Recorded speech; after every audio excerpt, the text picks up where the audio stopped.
Bonjour à tous et bienvenue dans cette nouvelle vidéo. Aujourd'hui on va s'attaquer au jour numéro 12 de la Dead of Code 2019. Donc dans ce challenge, ce qu'on doit faire, c'est qu'on doit parser cette chaîne de caractères ici qui correspond à des positions.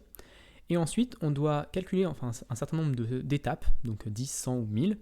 Et pour chacune de ces étapes, on doit calculer pour les différentes attractions entre les quatre, là c'est les 4 lunes. Et donc on doit calculer les attractions, les gravités qui s'appliquent sur ces 4 lunes pour leur faire changer une vélocité, qui est notre valeur. Et une fois qu'on a fait ça, on change leur position en fonction de leur vélocité. Et on recommence comme ça, ici 10, 100, 1000 fois. Et après, on doit faire un petit calcul dessus pour avoir le résultat. Donc on va commencer tout de suite avec le premier exemple. C'est bien, là on a 3 exemples, enfin 2, plus celui qu'on doit faire. Donc je vais commencer tout de suite avec cet exemple-là. On va faire un cargo new day 12, qui est un binaire.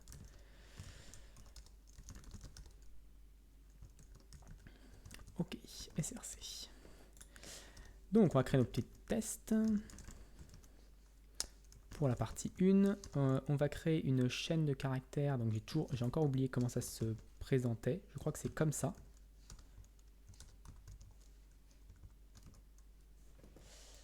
Si je dis pas de bêtises.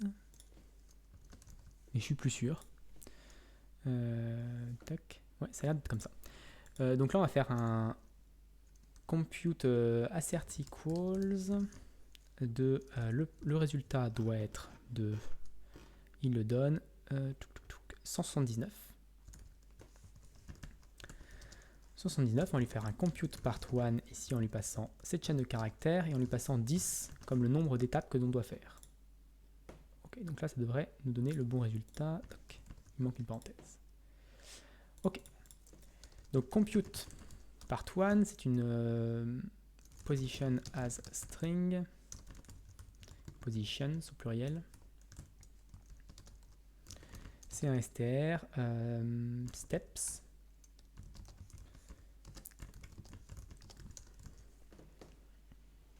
Ok, donc là on va retourner 0 pour le moment, pour éviter qu'il se plaigne, et ça devrait être bon. Okay. Donc maintenant on n'a plus qu'à parser la chaîne de caractères. Donc c'est ce qui va être le plus compliqué pour moi je pense. Position.trim, parce que c'est vraiment, ça a l'air d'être pas facile. Le reste ça a l'air un peu laborieux, on va dire qu'il va falloir faire plein de choses à la main un petit peu, mais ça n'a pas l'air trop compliqué on va dire. Donc trim d'abord, ensuite on va faire lines, on va faire for lines, for moon index, virgule position as string, in sa.enumerate. Donc on va parcourir notre élément ici et on va avoir un tableau de moons. Ça va être un vecteur, je pense. Voilà.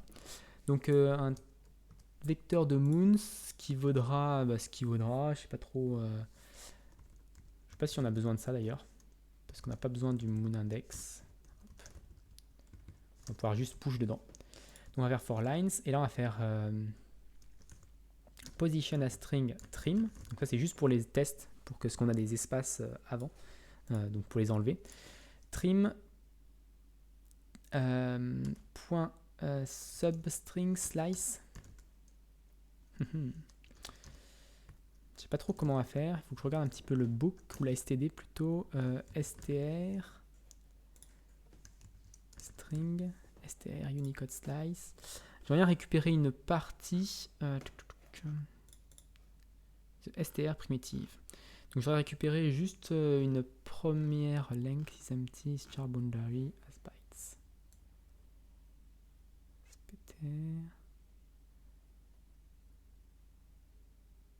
Parce que je pense que j'aimerais récupérer uniquement celui de 1 à moins 1. Alors je sais pas si c'est possible de le faire comme ça. Let string est égal.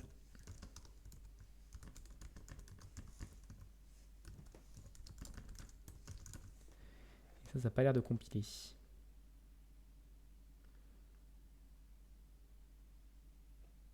Donc le moins 1 il aime pas trop. Donc là on peut faire un...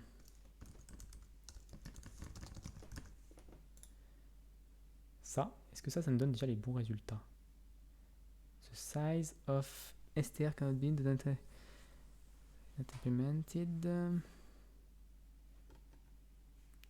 all local variable. Alors là, je comprends pas trop ce qu'il me dit.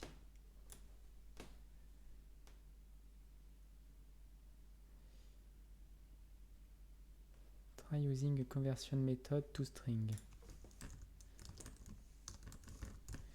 sais pas si c'est la bonne technique ou pas. En tout cas, ça a l'air de fonctionner. Ça, on n'a pas besoin pour le moment. On va juste tester ça. Cargo test. X1, Y0, Z2. Ok, donc là, ça me paraît pas trop mal. Donc là, ce qu'on peut faire, c'est faire un split, si ça fonctionne, par virgule espace.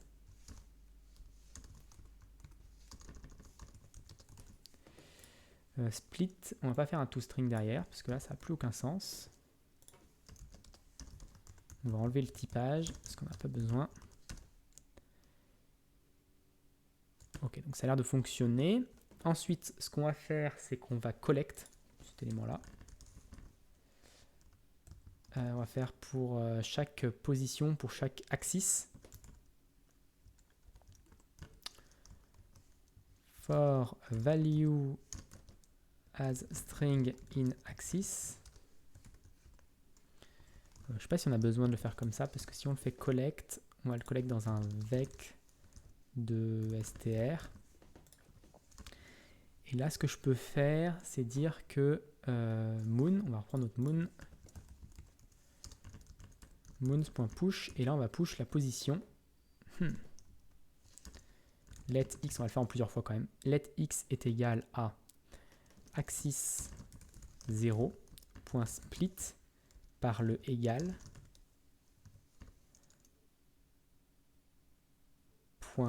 .collect.first. Je sais pas comment on peut faire pour récupérer la première valeur, non, la deuxième valeur qui nous intéresse. C'est la deuxième valeur, donc on va faire un point collect, point 1 parse. Voilà. Donc là c'est un petit peu compliqué le parsing de trucs. I32 ici. Ici on peut dire que c'est un vec de I32, de vec de str. Est-ce que c'est comme ça que ça se passe? C'est deux points, point. Ok, ça a l'air d'être bon. On va faire la même chose pour Y et Z. Ça va être 1 et 2.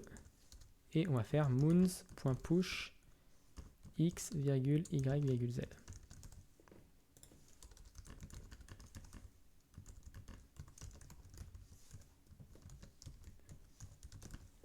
Ok, là on doit le mettre en mutable et ça devrait être bon.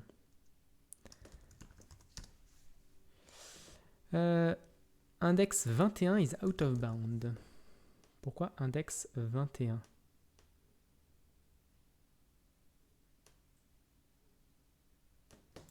Pourquoi l'index 21? Où est-ce qu'on où est-ce qu'on récupère l'index 21? Mode. On va faire le backtrace pour voir où est-ce que ça... Main ligne 23, ligne 9. Ligne 23 ou ligne 9 ici.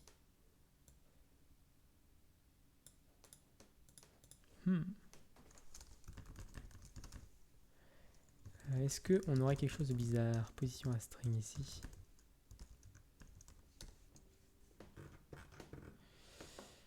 Donc on a réussi à faire la première et c'est la deuxième qui pose problème.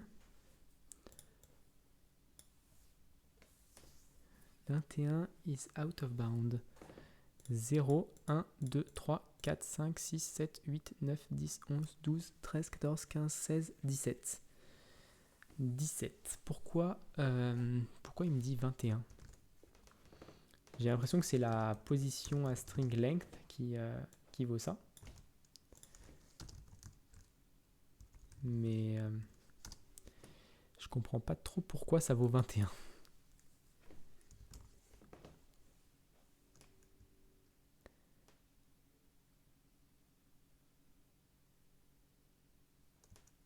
Ok, donc là c'est chars.length qu'on veut plutôt, non? ça fonctionne, ça. Ça n'existe pas.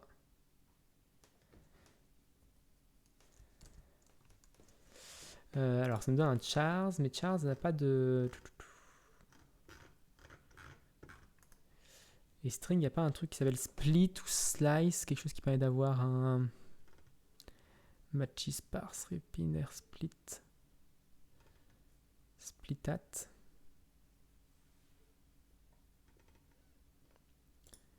Trim, est-ce que je peux pas faire un trim, trim start, est-ce que je peux pas lui passer quelque chose? Trim start, trim end, self. Trim end, texte directionnel, trim start. White space, ok, bon pas trim quelque chose d'autre. Trim left match. Ok, on va faire ça. Au lieu de faire ce truc là bizarre, on va faire un trim left match de ça.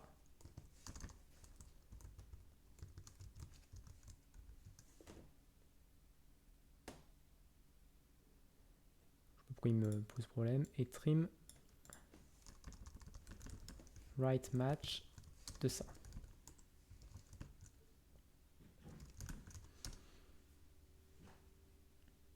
Donc là, ça a fonctionné. Ça nous a bien donné nos deux éléments, moins 1, 0, 2, 2, moins 10, 2, moins 10, moins 7, 4, moins 8, 8, 3, 5, moins 1. Donc là, on n'est pas trop mal. Parfait. Donc qu'est-ce qu'il me donne comme indication ici? Donc là, il dit que je peux utiliser un caractère. Ok, soit. Si ça fonctionne, pourquoi pas. Ça a l'air. Et là, trim left match, trim start. Ok, donc c'est start et end en fait. C'est juste que c'est deprecated.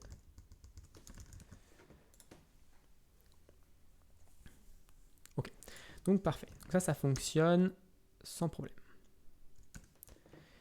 Ensuite, maintenant qu'on a nos moons, ce qu'on va faire, c'est qu'on va faire aussi avoir les vélocités. Velocities. Et on va en profiter pour faire un velocities.push 0,0,0. Ok. Maintenant qu'on a tout ça, on va pouvoir parcourir pour chacun des steps. Donc for 0 ou for 1 à steps.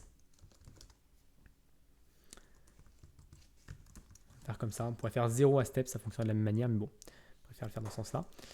On va for each toutes les moons. On va faire un for moon in moons.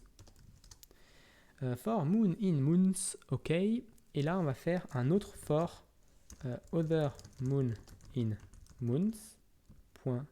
.iter.enumerate. L'idée, c'est de récupérer l'index. Moon index. Tac. Ici, on va avoir other moon index, virgule other moon. Donc ça devrait fonctionner déjà. Missing in. Ce qui m'intéresse, c'est juste de faire la part, quoi. Voilà. Ok. Donc maintenant, ce qu'on va faire, c'est qu'on va dire que si moon index est supérieur ou égal à other moon index, on va continue. Ça nous permet de ne pas calculer deux fois les choses et de ne pas se calculer soi-même non plus. Ok. Une fois que ceci est fait, on peut calculer le changement de vélocité pour les deux moons. Donc pour ça, on va calculer la gravité. Donc pour ça, on va créer une fonction compute gravity diff. Donc ça va prendre deux paramètres, a qui va être un x, alors c'est un i32, i32, i32, et b qui va être également un i32, i32, i32. Je pourrais faire un alias pour ça.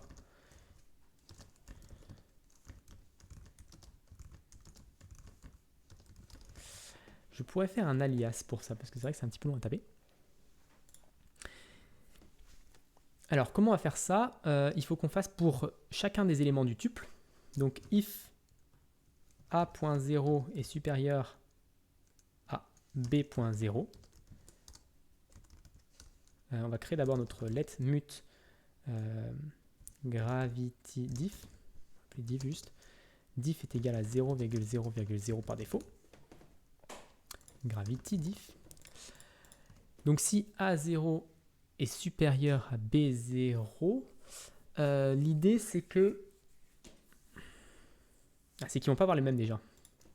Donc A diff et B diff, et on va retourner les deux.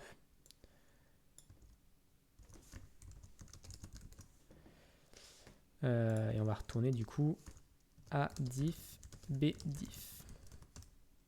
Je sais pas si c'est la manière plus simple, mais bon. Ok, donc si A0 est supérieur à B0, on va faire A diff 0 plus égale 1. Je mets juste égal d'ailleurs. Et B diff 0 est égal à moins 1. Donc il se rapproche. C'est l'inverse. C'est moins 1 ici et plus 1 ici. Et là, on va devoir le refaire plein de fois. C'est pour ça que je dis que c'était un peu fastidieux. Parce que ça, si c'est inférieur, donc dans ce cas-là, c'est 1 moins 1. Il y a peut-être une manière de faire de façon programmatique, mais je sais pas. Ensuite, on va faire ça la même chose pour 1. D'ailleurs, je peux le copier-coller plus de fois.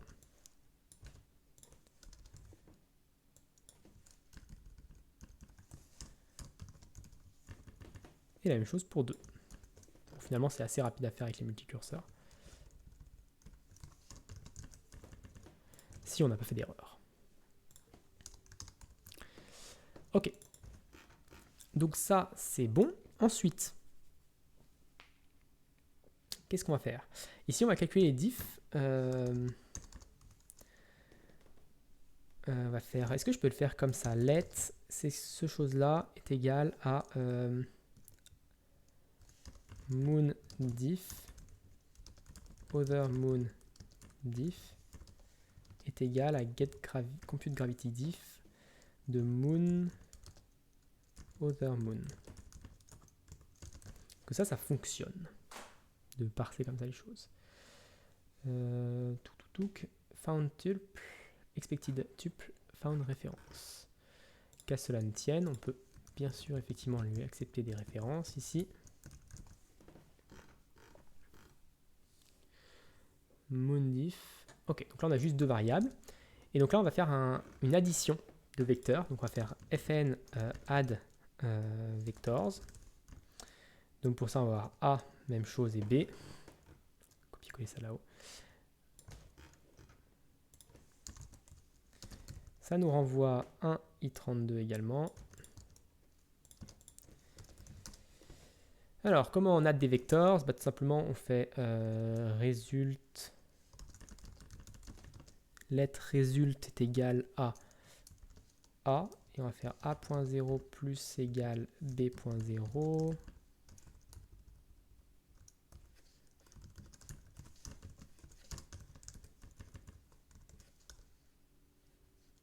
Non, c'est pas du tout ce que je voulais faire. Là, c'est result.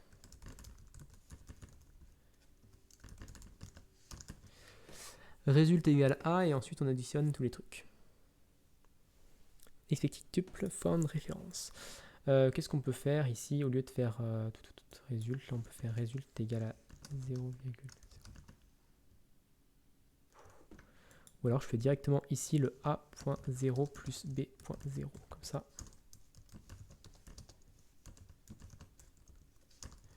A.2 plus B.2. Voilà, ça tient sur une seule ligne. Pas de souci à ce niveau-là. On enlève ça, on enlève le point virgule. Et ça a l'air d'être bon. Ok. Donc une fois qu'on a ça, on va dire que velocities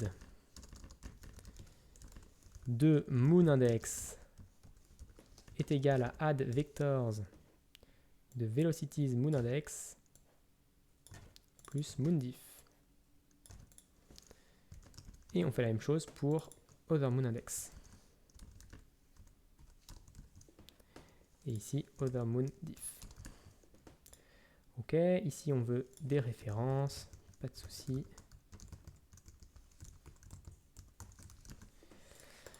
Donc tout ça, ça me paraît correct. On parcourt tout ça, on a fait notre time step, et à la fin, après avoir fait tout ça, on va déplacer toutes les moons. Donc on va faire moons 0 est égal à moons 0 plus velocities 0. Alors c'est pas plus, c'est add vectors.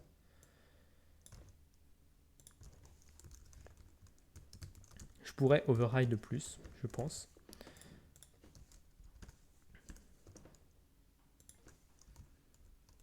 Est-ce que je sais pas si c'est plus rapide de le faire avec un for 0 à 4.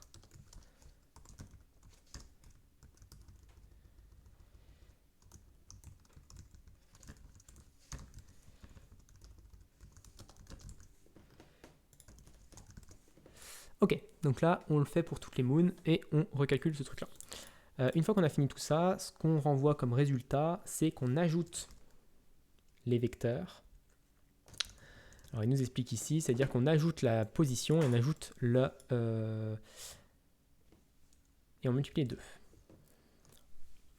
Donc ici on va faire un for i à ça. On va faire... comment ils appellent ça, eux? Ils appellent pot. Let pot est égal à moons i.0 plus moons i.1 plus moons i.2. Kin, c'est la même chose mais avec les velocities. Et ensuite, on a un let sum est égal à 0 qui va être mut. Et on va faire sum plus égal pot fois kin. Et ici, on return sum. Ok, est-ce que tout ça c'est bon? Ça m'a l'air, on va lancer le test. Fade, moins 31. Left, right, moins 31. Comment c'est possible que ce soit moins 31? Parce que c'est la position absolue qu'il faut. Is the sum of absolute value of this x, y, z. Okay. Donc là, c'est pas juste 0, c'est ABS.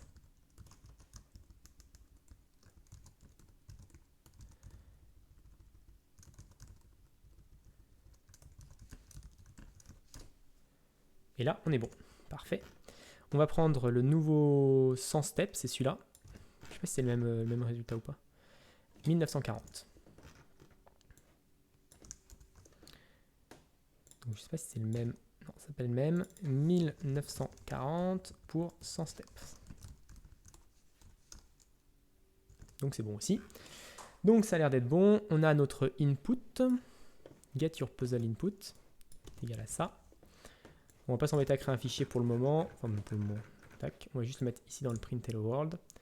Au lieu de faire un assert, on va faire un println, virgule, et copier-coller notre input pour 1000, ils disent qu'il faut le faire. Cargo test, fonctionne toujours, pas de souci. Cargo run, donne 12 466. Et tout est bon, on a bien réussi notre challenge partie 1. Donc j'espère que cette vidéo vous a plu. Si elle vous a plu, n'hésitez pas à vous abonner et à la partager. Et moi je vous donne rendez-vous très rapidement pour la suite de ce jour numéro 12. Bonne journée à tous.